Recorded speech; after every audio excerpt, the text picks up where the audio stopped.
కృపామయ TV వీక్షకులందరికీ క్రీస్తువారి పేరిట శుభాలు వందనాలు తెలియజేస్తున్నానండి. రాహాబు క్రైస్తవులందరికీ కూడా సుపరిచయమైనటువంటి పేరు రాహాబు.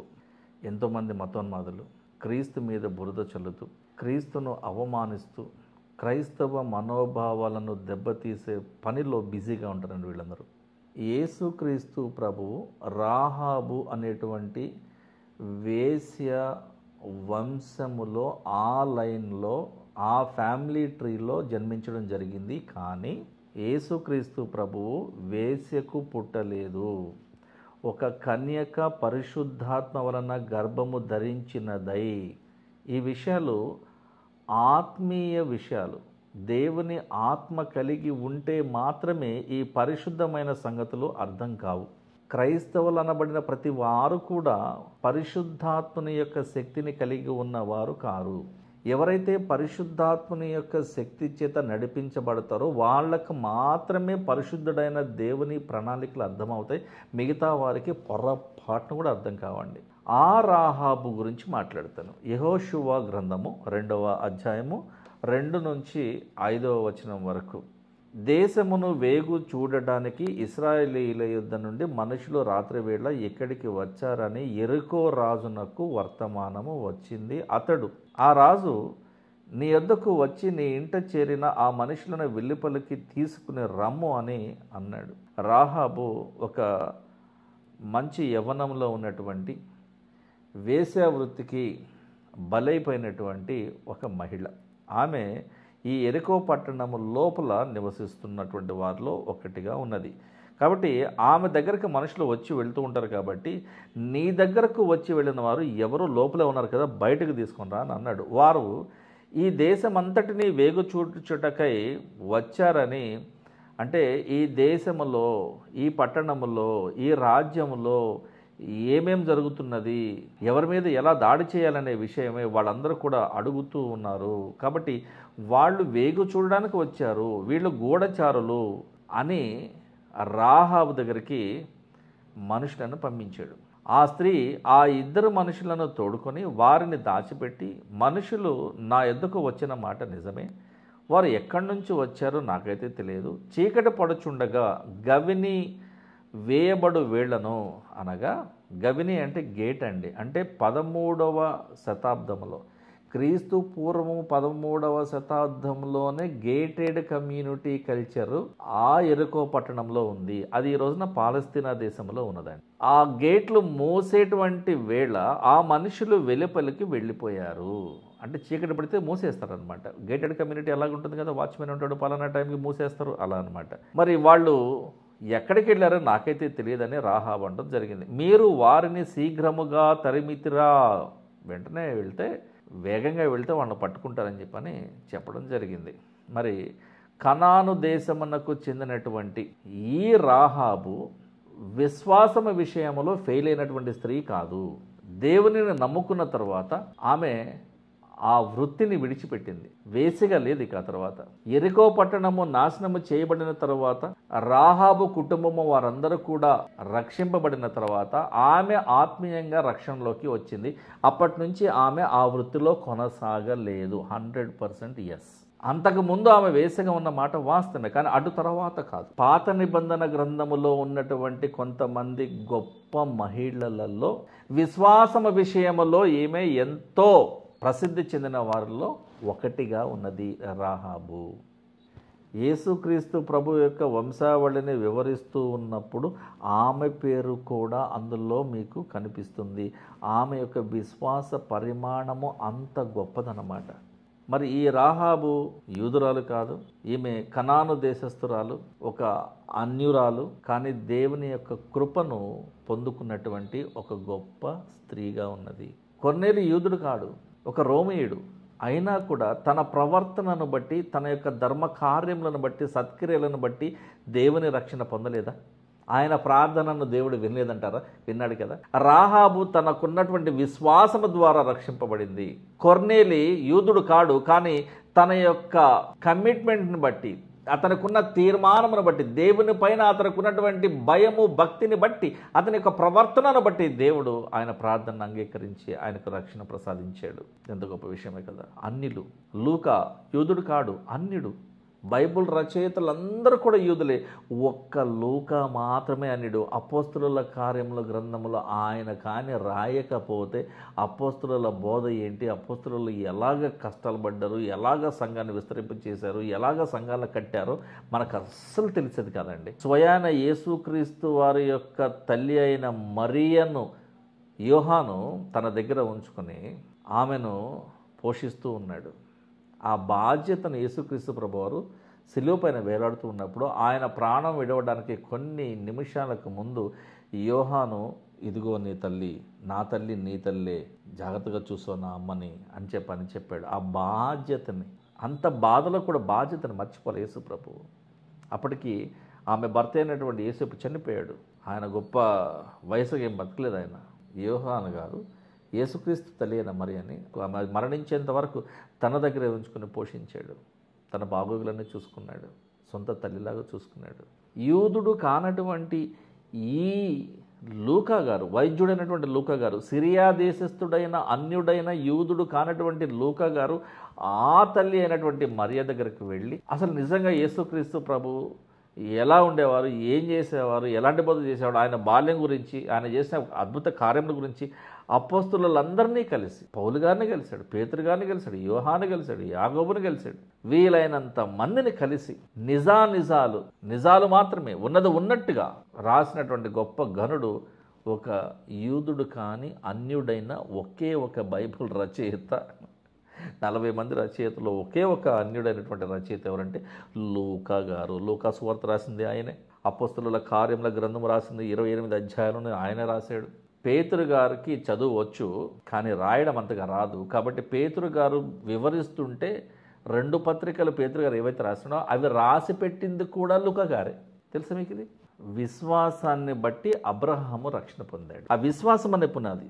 రాహాబు తన విశ్వాసాన్ని దేవునికి కనుపరిచింది కాబట్టి, అయ్యో ఒక వేసగా ఉంటున్నటువంటి ఒక అభాగ్యురాలు, పాపం పేద మహిళ, ఏమీ తెలియక ఇక ఏ పని రాక ఈ పని చేసుకుంటుంది, ఈమెకి రక్షణ కల్పించాలి, ఈమె జీవితాన్ని మార్చాలనుకున్న దేవుడు ఆమె బ్రతుకుని మార్చేశాడు. ఈమె చరిత్ర అంతా కూడా యెహోషువ గ్రంథము 2వ అధ్యాయం నుండి 6వ అధ్యాయం వరకు 5 అధ్యాయాలలో చక్కగా వివరించబడింది. ఆమె రక్షణ పొందకముందు ఎలా ఉండేది, రక్షణ పొందిన తర్వాత ఎలా ఉన్నది. రక్షణ పొందిన తర్వాత ఆమె పాపము చేయలేదు కాబట్టి యేసుక్రీస్తు వంశావళిలో, ఆ ఫ్యామిలీ ట్రీలో ఆమె పేరు మరలా వ్రాయబడింది, ప్రస్తావించబడింది. యెరికో పట్టణాన్ని వేగుల వారు సందర్శించారు, చూశారు, వెళ్ళారు, రాహాబును కలుసుకున్నారు. రాహాబు వీళ్ళిద్దరినీ కూడా పైన దాచిపెడుతుంది. మీరు ఆరాధించేటువంటి యెహోవా దేవుని యొక్క శక్తి మహిమ నాకు తెలుసండి, నేను చాలా విన్నాను, నాకు కూడా ఆయన అంటే చాలా ఇష్టము, నేను కూడా చాలా భయపడతాను. మీరిద్దరూ వచ్చారన్న సంగతి ఈ యెరికో పట్టణం యొక్క రాజుకు తెలిసినప్పుడు, ఈ దేశపు రాజుకు తెలిసినప్పుడు, ఆ రాజు ఇక్కడున్న మనుషులందరి గుండెలు కూడా చెల్లా చెదిరైపోయినాయి అంటది ఆవిడ. ఆమె మాటల్లో వాళ్ళందరి భయము ఎంత భయంకరంగా ఉందో అర్థమవుతుంది. అయితే యూదులు యెరికో పట్టణం మీద దాడి చేసినప్పుడు అందరినీ కూడా హతం చేస్తారు, కానీ ఈమె కుటుంబాన్ని కాపాడతారు. ముందుగా అనుకుంటారు, నీవు మమ్మలను ఇక్కడి నుంచి తప్పిస్తే, ఈ యెరికో పట్టణపు వారికి మమ్మల్ని అప్పగించకుండా మమ్మల్ని దాచి మమ్మల్ని క్షేమంగా వెళ్ళనిస్తే, మేము ఈ పట్టణం మీదకి మేము దాడి చేయడానికి వచ్చినప్పుడు మీ కుటుంబాన్ని రక్షిస్తాం, మిమ్మల్ని ఏమి చేయము, చంపము అని ప్రామిస్ చేస్తారు. ఆ మాటకు, ఆ షరతుకు నిలబడ్డారు. అయితే ఇక్కడ కండిషన్తో కూడుకున్నటువంటి రక్షణ ఉన్నది. ఇక్కడ మిమ్మల్ని కాపాడుతాం అమ్మ రాహాబు, నిన్ను నీ కుటుంబం వారిని మేము కాపాడుతాం, మిమ్మల్ని ఏం చేయం, కానీ కొన్ని కండిషన్స్ ఉన్నాయని చెప్తారు. ఏంటి ఆ కండిషన్స్ అంటే, మమ్మల్ని తప్పించాలి, మా గురించి ఎవరికి చెప్పకూడదు. 3వది, మీ ఇంటికి ఒక ఎర్రని దారం బయటకి కిటికీలోంచి కట్టు, ఆ ఇంటి వారిని మేము ఏం చేయము, మీరు ఆ ఇంట్లో ఉన్నారని మాకు గుర్తు. ఒకవేళ మేము వచ్చే టైంకి మీరు ఆ ఇంట్లో లేకుండా పక్క ఇంట్లో ఉన్నారనుకోండి, చంపేస్తాం, మా సంబంధం లేదు. మా వాళ్ళందరికీ మీరు తెలియదు కదా, మా ఇద్దరికి మాత్రమే మీరు తెలుసు కదా. మరి మేము చాలామంది వస్తాం, 100,000 మంది వస్తాం మేము. కాబట్టి ఆ అడావుడిలో మేము ఎవరినైనా చంపేయచ్చు. కాబట్టి మీరు ఈ ఇంట్లో ఉండండి, ఏ ఇంటికైతే మీరు దారం కడతారో ఆ ఇంటి వారిని మేము ఏమీ చేయమని చెప్తాడు. ఇది కండిషనల్ ప్రొటెక్షన్. యెరికో పట్టణాన్ని నాశనము చేయమని దేవుడు యెహోషువకు చెప్పిన ఒకే ఒక కారణం ఏంటో తెలుసా అండి? చంద్రుని ఒక దేవతగా భావించి పూజించేటువంటి అలవాటు, ఆచారము ఆ యెరికో పట్టణము వారందరికీ ఉన్నది. ఆ పేరు కూడా పెట్టుకున్నారు. ఆ చంద్రునిని ఒక దేవతగా పూజించేటువంటి ఆ దేవతకు ఒక పేరు ఉంది, అష్టారోతు. ఈ అష్టారోతుతో పాటుగా కొన్ని వందల వేల దేవుళ్ళ దేవతల విగ్రహాలు, బలిపీఠాలు అర్పించటాలు, బలులు అర్పించటాలు, పిల్లల్ని అగ్నిగుండం దాటించటాలు, నరబలి ఇవ్వటాలు, చాలా చండాలం జరుగుతూ ఉన్నది.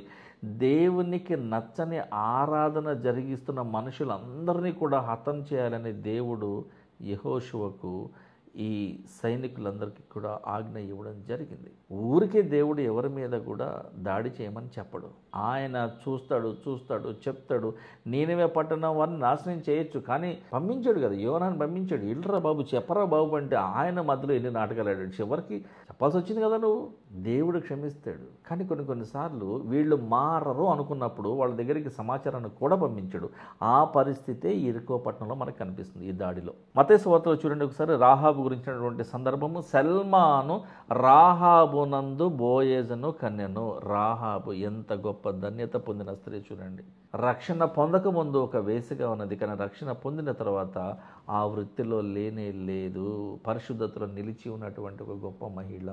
హెబ్రీ సంఘానికి పౌలు గారు రాస్తూ 11:31 విశ్వాసమును బట్టి రాహాబును వేసే వేగుల వారిని సమాధానముగా చేర్చుకొనినందున అవిధేయులతో పాటు నశించకుండా పోయింది. అనగా Christians are saved by faith alone.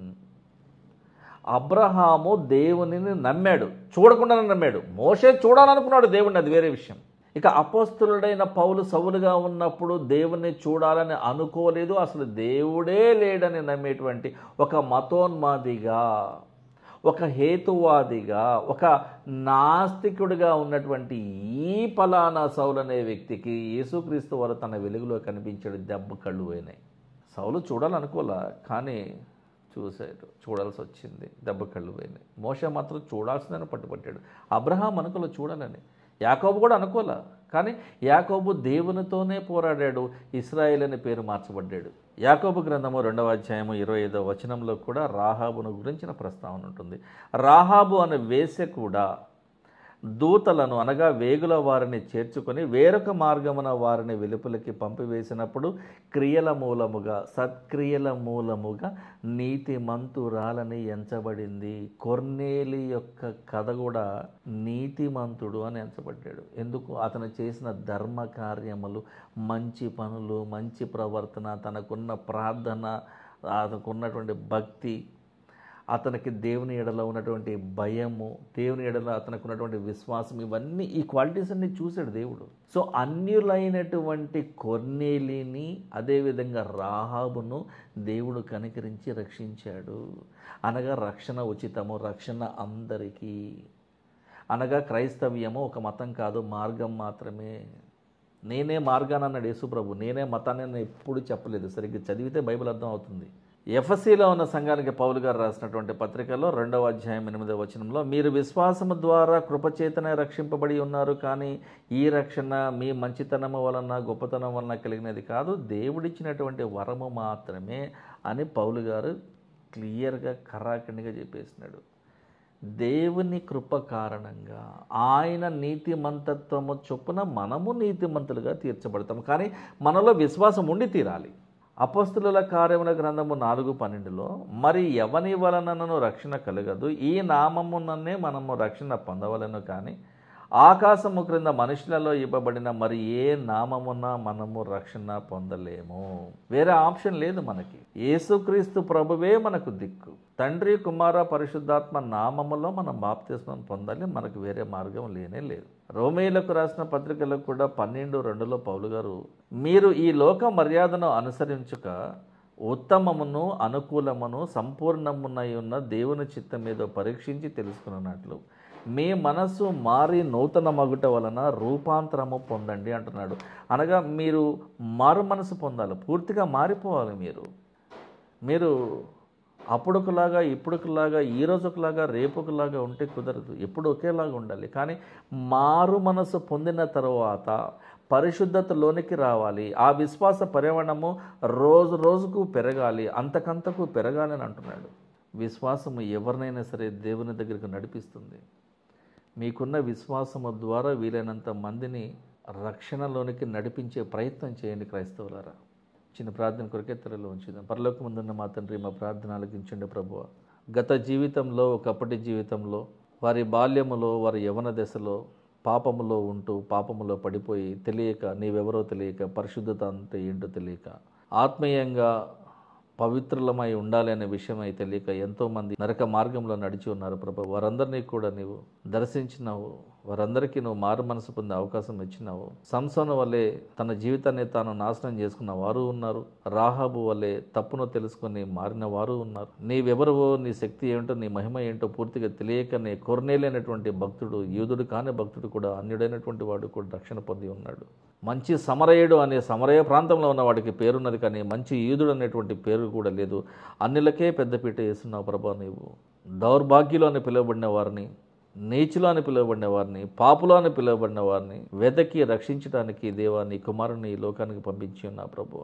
ఆ యేసుక్రీస్తు స్వభావమును కలిగి, ఆ యేసుక్రీస్తు గుణగణాలు కలిగి, ఆ యేసుక్రీస్తు లక్షణాలు కలిగి జీవించే వారమే మమ్మల్ని ఉండనివ్వమని యేసుక్రీస్తు వారి పరిశుద్ధ నామంలో ఈ ప్రార్థన అడిగి వేడుకుంటున్నాం తండ్రి. ఆమేన్. Thank you.